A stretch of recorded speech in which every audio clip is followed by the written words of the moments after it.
When you're pricing homes, what strategies are you using right now to really price homes properly? How are you pricing them? Yeah, so it's interesting because when the market was crazy and you could stick a sign in the yard and homes would fly off the market no matter what, and we still have a lot of those agents that are out there pricing homes, and they talk to their client, and their client says, I want $1 million. They're like, okay, great, sign here.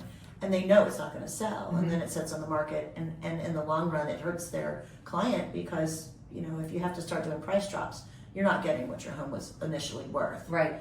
Just how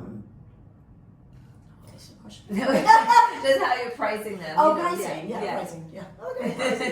Pricing. So as far as pricing, I've actually taken a lot of classes and spoken to a lot of appraisers, and I've actually fought a lot of my appraisals. Yes, and won. Yes. Yeah. Yes. Yeah. Fought and won. Yeah.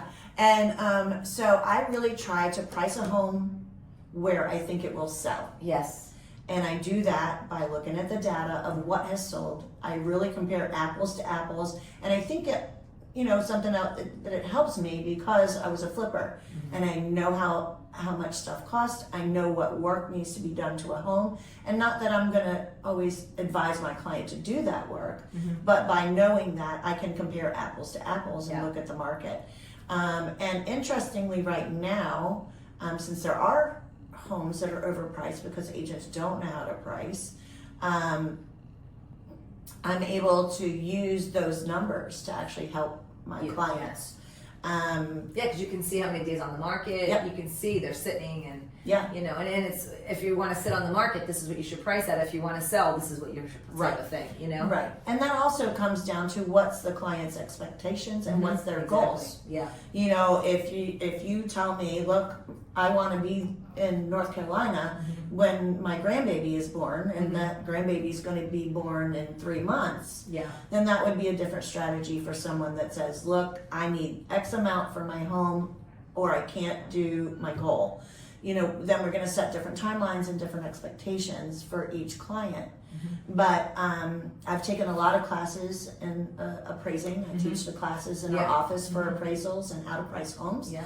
So I always try to price how an appraiser would price. Yes. Yeah. And take into account what our competition is, what has previously sold in the condition of the home. Yes. And then we go from there. Yeah. Yeah, I remember years ago we had that conversation, and one of the appraisers, Bob, who's great, and he said, think like an appraiser. Yeah. That's what he taught in the class. He said, because if you're combating the appraiser's opinion, it's it's not going to work. But if you can give an appraiser something they can hang their hat on, they have to be able to hang their hat on something. It can't just be opinion based, and that's why I think you've been so successful with it, because you use factual information, and it's not just opinion based. Because otherwise, it's just opinion versus this is his opinion based on these factors, and you provide information to provide other factors that could suggest something different. Right. Yeah. I mean, because appraisers are human. Yeah. They're not going to be the expert in every single community. Right. So you may know something about that community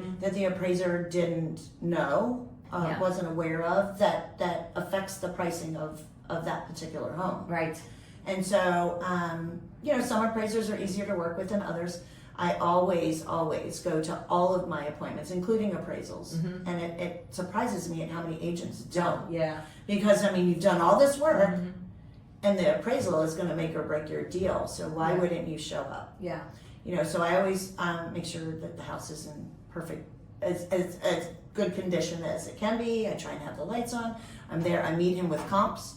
I put notes on him or her. Yeah. I put, comps on the details on the side, how the subject property is different than the comps that I'm giving him. Yeah.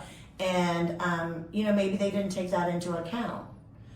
So if you can give them whatever information you can give them. Now, of course, you can't tell an appraiser, look, I think it should be this price. Yes.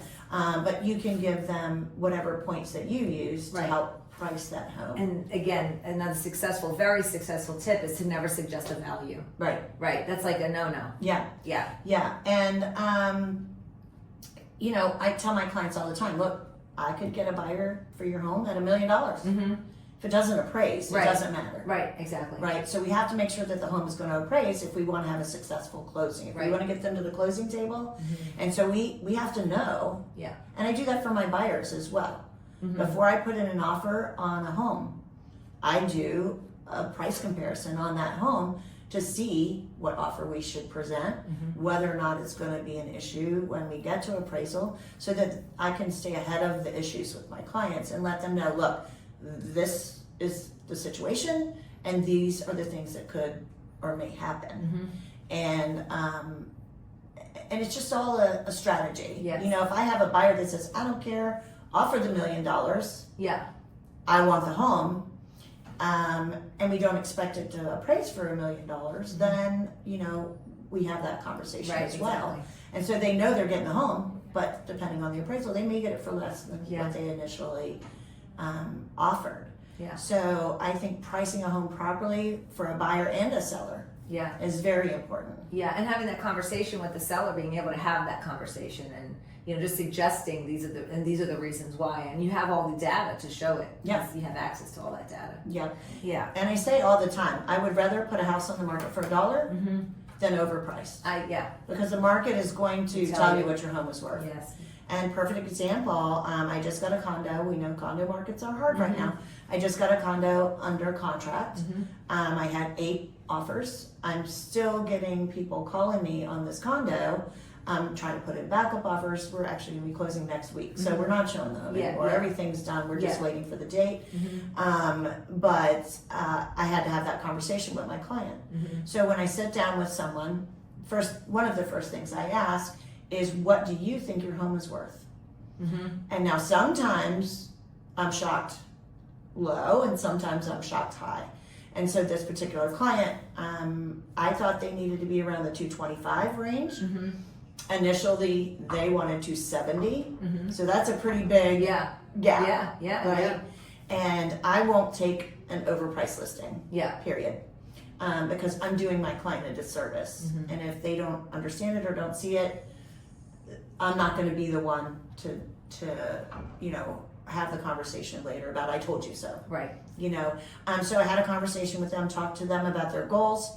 When do you want to be in your new location? And so I showed them the market, and right now there are 4 other condos on the market. One is priced at $239, which is a price drop. I think Yeah. they were over $250 Okay. before. There is 2 other condos that are listed at $229 with the price drop arrow, and then there was a brand new one at $229 that had been on the market for like 6 days. Yeah. So I went through them. We looked at we compared apples to apples. Do they have a new kitchen? Do you have a new kitchen? Right. Those kind of things. And so after looking at those, my clients needed a minute to think about it, and we ended up listing the home for $225. So we listed it lower than the other homes, and in doing so, we got 8 offers on the property in 5 days. Right. And we are over asking price, and we are over the 3 that are listed at Unbelievable. at $229. And since we went under contract, the one for $339 has now dropped to $314, and they're still not under contract. Yeah. So by getting the home ready for showing, Yeah. and teaching your clients and explaining to your clients what that means and what they need to do, what their job is Right. in the sale of their home, I was able to get them $230 for the home. That's just amazing, because it's just